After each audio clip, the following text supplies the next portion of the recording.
네, 안녕하세요. 어려운 주식 종목을 좀 더 쉽고 맛깔스럽게 분석하는 주식 셰프입니다. 자, CJ제일제당, 네, 그 한국 증시, 그 고질적인 찌라시, 네, 이 찌라시로 인해서 중요한 자리가 깨진 그런 날이었죠. 좀 안타까운 날인데, 결국 찌라시 자체도, 어, 제일제당에서 그런 사실 없다라고 발표를 했어요. 자, 그 찌라시 내용이 뭐냐면 어제 이제 오후죠, 저녁에 뜬금없이 이런 얘기가 나옵니다. 자회사 사료 담당하고 있는 자회사인 CJ 피드 앤 케어, 이건 매각을 다시 하겠다. 뭐서 뭐 투자 몇몇 인수 후보들한테 투자 설명서 발송했다, 뭐 이렇게 쭉 나와요, 이런 것들이요. 근데 전에도 한번 이제 네덜란드 뉴트레코하고 한번 했었지만 이제 가격 협상에서 좀 의견 차이가 좀 생기다 보니까 못했었거든요.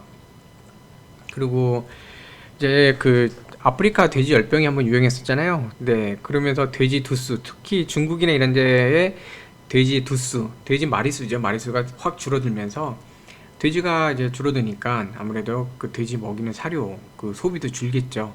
그러면서 적자를 좀 뭐 기록한 데다가 또 이런 악재도 있었고, 그래서 매각을 못하고 있었는데 어 다시 한번 이걸 뭐 매각을 추진한다, 이런 얘기가 어제 저녁에 나왔어요.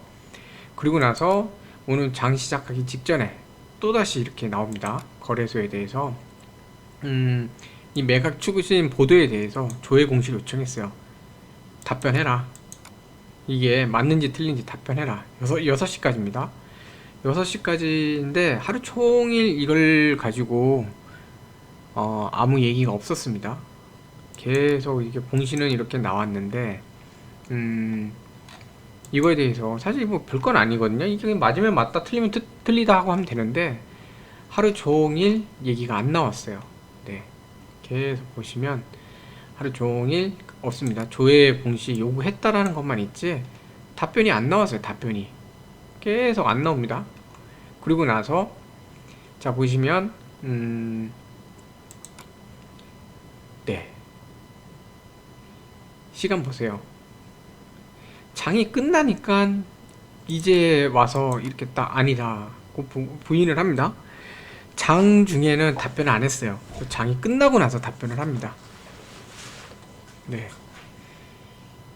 이게 참 재밌죠. 네, 보시면. 근데 또 보면은 특정 관계인 주식수가 늘어났습니다. 특정인. 네, 많지는 않지만 이런 경우가 좀 생겼어요. 특정 증권 소유 주식수 변동. 그러니까 이게 보면은 사실 제일제당이 중간에 발표만, 그러니까 아니다, 매각 추진 안 한다 그랬어도 주가는 다시 자리를 잡았을 건데, 왜냐면 이게 이 찌라시 때문에 갑자기 주가가 장 초반부터 밀려 내려갔거든요. 근데 솔직히 말씀드리자면 이 사료 그 자회사, 축산사업 자회사, 이 CJ 피드앤케어가 앞으로 내년에 이제 점점 이제 중국도 돼지 두수가 늘어나고 하면서 내년 그 매출이나 그런 사업성, 영업이익도 그렇고 기대가 좀 되긴 하는데, 그렇다고 해서 이게 매각이 됐을 때 CJ제일제당의 악재는 아니거든요. CJ제일제당 같은 경우는 지금 재무제표, 네, 그 재무 상태를 좀 개선할 필요가 있는데, 그래서 그렇기 때문에 또 M&A나 이런 쪽에 잘하는 그런 사람이 지금 새로 대표이사로 된 거잖아요. 그래서 뭔가 신규 M&A나 아니면 내부적인 그 재정적인 문제를 해결할 것이다 라는 게 계속 이제 예측이 나왔었죠. 그런 상태이기 때문에 제가 볼 때는 이게 아예 없었던 얘기는 아닐 것 같아요. 근데 그렇다고 이게 악재도 아닙니다. 왜냐면 어디 나온 거 보니까 거의 무슨 한 2조, 네, 2조 정도의 매각을 하겠다는 걸 제가 어디서 봤는데 그걸 좀 못 찾겠네요. 네, 그래서 이게 제가 볼 때는 그렇게 뭐 나쁜 그런, 이렇게 뭐 내려갈 정도의 나쁜 내용은 아니거든요. 그런 내용은 아니에요. 그냥 찌라시성으로 이게 내려갔는데, 자, 중간에 이런 얘기가 좀 있습니다. 중간에 보시면 저기 요 얘기가 있어요. 네. 한마디로 3단계 거리두기까지 나오는데 왜 이 주가가 안 오르냐? 집에 있으면 또 홈밀 레시피부터 해서 여러 가지로 매출이 오를 것 같은데 왜 주가가 안 오르냐? 지금 이런저런 얘기합니다. 쭉쭉 얘기하는데 저번에도 그랬잖아요. 제가 그래서 저번 영상에도 한번 말도 안 되는 소리 지금 여기다가 이제 에너지 참 편히 한다. 네, 과거에 그 버릇 못 버리고 그냥 주가 작업하려고 편히 얘기한다고 한번 말씀드린 적이 있는데 또 얘기를 합니다. 무슨 얘기를 하냐면 기저효과 얘기 또 나와요. 기저효과. 네. 그러니까 에너지 참 편하죠. 이런 거 보면 그냥 뭐 용어 몇 개 갖다 쓰고 그냥 대충 얘기하면서 그 빌미로 기관들이 이제 매도할 수 있는 그 방향을 갖다가 만들어주면 되고 이게 참 편하죠. 네. 주가가 다시 올라갈 땐 기저효과 얘기 싹 돌아갑니다. 얘기 안 해요. 왜? 주가가 올라가니까. 기저효과 때문에 이게 뭐냐면 한마디로 올해 코로나 때문에 잠정적으로 이제 좀 이렇게 일시적으로 매출이 상승했기 때문에 그 매출이 지금 확 반짝 상승했기 때문에 내년에는 상대적으로 매출이 덜 나올 거기 때문에 숫자상으로는 이번에 비해서 내년이 매출 데이터가 좀 나빠질 거다. 그게 이제 기저효과거든요. 지금 일시적으로 확 올라 있는 상태를 대비를 하다 그거와 비교를 하다 보니 이 일시적 효과가 사라지고 나면 그러면은 상대적으로 매출이 좀 줄어 보이고 여길 기준으로 올해 이 시점을 기준으로 해서 해보면 매출이 오히려 감소한 것처럼 보인다. 그래서 주가가 눌러줄 수 있다. 이런 얘기를 하는 거죠. 네. 자, 이렇게 얘기를 해요. 그러니까 한마디로 뭐냐면 기저효과 때문에 좀 문제가 될 것 같다. 네. 그래 놓고선 또 무슨 얘기 하냐면요. 좀 저번에도 이제 기저효과 얘기하고 이런 얘기 했는데 주가는 올랐잖아요. 자리 잡고. 이 사람들 말이 지금 사실 그냥 레포트를 내야 되니까 쓰는 거예요. 쓰는 거고 자기들 어느 정도 이제 종목들 본인들 물량들도 어느 정도 돌려야 되니까 이런 말을 하는 건데 자 보시면 이런 얘기를 합니다. 또다시 근데 뭐 이게 다 이거 그쵸? 이런 사람들 실적 둔화 때문에 조정받았고 예. 중장기 성장 모멘텀을 봐야 한다 하면서 이렇게 얘기하고 그 다음에 상반기 이 레버리지 극대로 내년 감익은 불가피하겠지만 가격 인상 가능성이 있다. 그리고 관심이 있어서 기다려. 이게 저번에도 말씀드렸잖아요. 도대체 나쁘다는 건지 좋다는 건지 이 사람들 자체가 기준도 없어요. 레포트를 사실은 네, 이런 식으로 내면 사실 이 레포트를 보고 투자하는 매매가 투자자들 입장에서는 혼란만 가중되거든요. 아니면 아니다. 좋으면 좋단데 이거는 뭐 기저효과 얘기하면서 주가가 뭐 내린 뭐죠? 조정받을 수 있다 이런 얘기하면서 그러면서 또다시 뭐 매출이 좋기 때문에 오를 수도 있다. 어떤 기준을 두고 네 예를 들어 이렇게 제가 기술적 분석을 해드리지만 기술적, 수급적 이런 기준을 두고 이런 어떤 시나리오가 제대로 이렇게 되면은 오를 수 있고 어떤 그 지지라인이나 이런 그런 부분이 깨지면 하락할 수 있고 좀 더 명확하게 얘기를 해야 되는데 이거는 뭐 그냥 속편하게 앉아갖고 뭐 이럴 수도 있다 저럴 수도 있다 뭐 내릴 수도 있고요 오를 수도 있고요 이런 식으로 얘기를 하는 거잖아요. 이게 바로 이제 우리나라 참 증권사 현실인데 제가 거의 30년 가까이 매매하면서 이게 안 바뀌는 것 같아요. 네. 증권사들 자체가 실력자들이 별로 없다 보니까 좀 이런 게 된 것 같아요. 참 아쉽습니다. 오늘 좀 약간 딴 얘기가 좀 많았네요. 그래서 결론은 뭐냐면 이게 찌라시로 끝나고 찌라시로 이렇게 그냥 찌라시를 어딘가에서 찌라시 흘렸겠죠. 흘렸는데 뭐 이런데 오늘 초반부터 매도가 나온 이런 데들 네 어디서 찌라시를 흘렸을 텐데 결국 찌라시가 찌라시로 끝났어요. 네 아니래잖아요. 그쵸? 근데 뭐 아니지 않을 수도 있을 것 같다는 생각도 좀 들긴 하는데 어쨌든 제재당은 장 끝나고 나서야 이제 아니라고 했어요. 자 이런 상태입니다. 그러니까 주가는 결국 뭐냐면 차트는 망가졌죠. 오늘 뭐 개인은 갑자기 이런 얘기들이 나오니까 이제 관심이 올라와서 매수를 했는데 거기다가 기관은 그냥 특히 특히 연기금이랑 이렇게 좀 했는데, 제가 볼 때 연기금은 자금이 크기 때문에 이제 지적 거래보다는 이제 프로그램 매매도 많아요.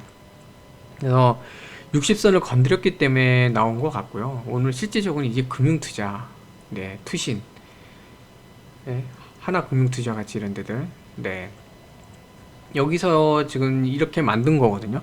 전에 한번 제가 이제 그 한국투자증권 의도적으로 자리를 깨갖고 주가 확 조정받게 하는 거, 그때도 한번 이제 설명을 드렸잖아요. 그런 것처럼 오늘도 이제 뭐 꼭 하나 투자 금융투자가 아닐 수도 있습니다. 근데 어딘가 기관에서 어제 이런 찌라시를 흘렸겠죠.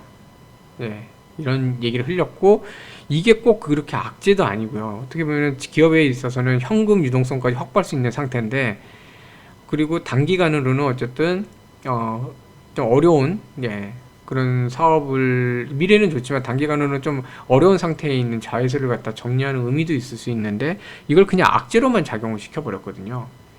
네. 그리고 거기에 대해서는 뭐 제대로 뭐 얘기 나오는 것도 없었습니다. 그냥 찌라시는 찌라시를 해버리고 끝내버렸어요. 이게 이제 결국 증권사에서 이제 작업을 한 거죠. 네, 한 건데, 아무튼 그래서 제가 볼 때 이 수급상으로 연기금은 프로그램 매매가 나온 것 같고, 이제 금융투자하고 투신인데, 외국인들 같은 경우 지금 상황이 어떻게 되는 건지, 지금 초반에는 모르니까, 여기 상황을 모르니까 이게 조금 악재인가, 그리고 그렇게 생각하면서 주로 이제 매도로 임했어요. 계속 이렇게 매도를 하다가 좀 지나서 이제 하다 보니까 이거 주가가 너무 심하게 조정받는 것 같은데 이게 이렇게 돼야 되는 상황인가 하면서 많지는 않지만 다시 이제 매수로 들어온 거고, 기본적으로 오는 외국계는 사실은 관망을 한 겁니다. 이게 지금 악재야 호재야. 자, 이거 뭘 제가 말씀드린 거냐면, 주가가 조정받을 때는 진짜 악재면 악재를 조정을 받던가, 아니면 뭔가 이제 좀 정말 대외적으로 큰 문제들 이런 게 발생을 해갖고 조정을 받아야 되는데, 그것도 아니라면요, 아니면 단기적으로 급상승 때문에 이제 조정을 받거나. 근데 지금 오늘은 근거 없이 아무것도 없이 이게 뭐야 이런 상태로 조정을 받은 겁니다. 그렇기 때문에 외인들 입장에서는 관망을 한 거예요. 사실상 오늘은 거의 외인들은 이제 관망, 그 개인들은 이거 뭐냐 이러면서 들어온 거죠. 네, 이게 뭐지, 좋은 거야 나쁜 거야, 그냥 초반부터 이렇게 매수가 다 들어옵니다. 네, 초반부터 이렇게 여기는 초반부터, 그 다음에 또 여기서 이렇게 매수 들어오고, 여기도 보시면 네, 이렇게 매수가 들어옵니다. 개인들은 얘가 이렇게 빠지는 게 맞나, 지금 이게 기회인가 이렇게 들어온 거예요. 자, 그래서 제가 볼 때는 이게 굳이 주가가 지금 빠질 상황이 아닌 것 같은데, 그냥 찌라시로 이렇게 움직인 것 같은 상황이다 보니까, 사실은 이게 내일이 장이 열리면 바로 회복할 수 있는 자리인데, 또 주말이기 때문에 이제 장이 쉬거든요. 그동안 순 거르기가 되면서 좀 기술 쪽 같이 말씀드리면, 이 60선이 깨지면서 연기금 매물까지 나오면서 지금 이렇게 밀렸는데, 근데 사실 이 상황에서 보면은 60선까지 깨지고 하면은 원래 전에 있었던 이런 왜 안 눌러지죠? 박스권의 이런 부분들, 심지어는 이 전에 여기 위에서 움직였던 요 자리, 이 자리까지도 확 내려가야 되거든요. 지금 딱 거기 걸쳐 있죠, 지금. 그쵸? 그 정도 걸쳐 있고, 그 다음에 이쪽, 네, 여기 전에 이제 상단이 여기서 계속 부딪혔었는데, 한 요 정도까지 이 한번 쭉 내려갈 수도 있어요. 근데 주가가 사실은 38만원 깨지고 60선까지 깨지긴 했지만, 그렇다고 하방으로 확 내려가지도 않았어요. 거의 지금 뭐 전에 양봉 근처거든요. 거기서도 많이 안 내려가고. 그래서 근데 제가 보는 관점엔 거래량도 크게 폭발하지 않았고, 이거는 모든 거래 주체가 대부분 관망을 한 겁니다. 네, 이 찌라시 지금 거래량이 한동안 좀 줄었잖아요. 준 상태다 보니까 어느 증권사 창구에서 이 찌라시를 흘렸는데, 그게 이제 좀 먹혔던 것 같아요.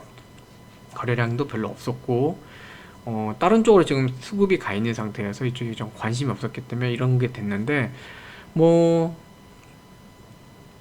이런 식으로 약간 비정상적으로 주가가 움직일 때는 다시 바로 또 회복하는 경우가 많이 있거든요. 그러니까 주말 동안에 추가로 뭐 혼란을 주는 그런 공시가 나오거나, 또는 뭐 외생 변수라 그러죠. 뭐 달러나 아니면 또 미국 증시나 이런 데서 되게 안 좋은 뉴스가 나오거나 그런 거 아니면 제가 볼 때는 월요일날 다시 한번 60선을 회복하는 움직임이 있지 않을까. 비정상적으로 움직이는 그 움직임에 대해서는 보통 그 다음날 다시 회복하는 움직임이 좀 제가 이제 경험한 상태에서는 평균적으로 좀 많았는데 이것도 그런 케이스인 것 같습니다. 그리고 해프닝으로 끝났는데 주가만 조정을 받았어요. 근데 누군가 조정이 필요했던 거죠. 이런 조정이 필요했던 쪽에서 마침 수급도 지금 거래량이 줄어있는 상태니까 이땐 해볼만 하겠다 그래갖고 이 작업을 한 것 같은데, 근데 뭐 이런 거 보면 사실 우리나라 증시가 좀 안타깝긴 합니다. 이런 걸 활용해서 이렇게 막 찌라시 활용해갖고 의도적으로 찌라시 흘리면서 하는 것들, 좀 안타깝긴 한데 제가 볼 때는 추가 조정보다는 회복 쪽으로 가지 않을까 하는 생각이 좀 듭니다. 이게 지금 조정받을 그 형태가 아니었고 주가 자체도 자리를 잘 잡고 있던 상태이기 때문에 월요일 날, 그러니까 주말 동안에 추가로 더 안 좋은 공시나 또는 뭔가 이제 그러니까 미 증시나 뭐 대외적으로 큰 나쁜 그런 외생 변수가 발생하지 않는 이상 제가 볼 때 월요일 날은 좀 회복하지 않을까 하는 생각이 좀 듭니다. 네. 자, 오늘 좀 제가, 좀 쓸데없는 얘기도 좀 많이 드려서 좀 죄송하고요. 자, 이런 거 말씀드리는, 이제 여러 가지 상황들 말씀드린 이유가 이제 우리나라 이제 증시의 어떤 모습을 말씀드리면서, 이런 형태 조정은 결국은 다시 한번, 조정도 아니죠. 일시적으로 이렇게 움직인 거는, 회복되는 그런 성향이 있기 때문에, 월요일날 조금 좋은, 움직임으로 기대해 볼 수 있지 않을까 하는 이제 말씀을 좀 드리려고 이렇게 하다가 좀 길어졌습니다. 자, 그래서 어쨌든 기운 내시고요. 이제 어쨌든 주말에는 딱 뭐 최소한 토요일 하루라도 이제 주식은 있고, 이제 좀 지인분들이나 이제 가족분들이나 이렇게 해서 좀 편안한 휴식을 하시면서 좋은 시간 보내시고요. 무엇보다도 이제 코로나가 확산되는 상황이다 보니까 항상 그 조심하시고 건강하시면 좋겠습니다. 그리고 이제 주말 동안에 저는 댓글로 이제 종목들 몇 개 좀 문의하신 분들이 계시는데 이제 세 종목이에요. 세 종목인데 그 세 종목에 대해서 이제 주말 동안 분석을 해서 이제 하나씩 영상을 올리도록 하겠습니다. 자, 오늘도 시청해 주셔서 감사드리고요. 뭐 너무 이제 낙담하지 마시고 기운 내시면 좋을 것 같습니다. 네, 감사합니다.